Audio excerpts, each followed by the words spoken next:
Grabe naman kayo. Hindi nyo man lang nagawang hintayin si Rigor bago kayo kumain. Oras na ng pagkain eh. Pinagtabi ko na siya.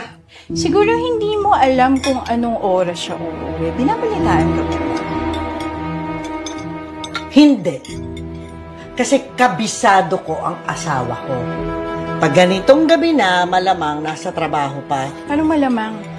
Nasa trabaho talaga siya, kumakayod.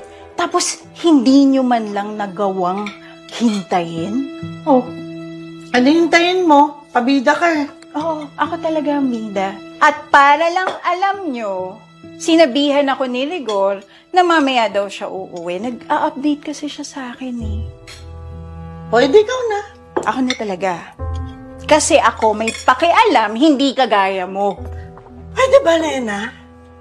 Tumigil ka na. Dami mo sinasabi. Kung ano man ang gawin ni Rigor, hindi na ako natatakot. Alam mo kung bakit?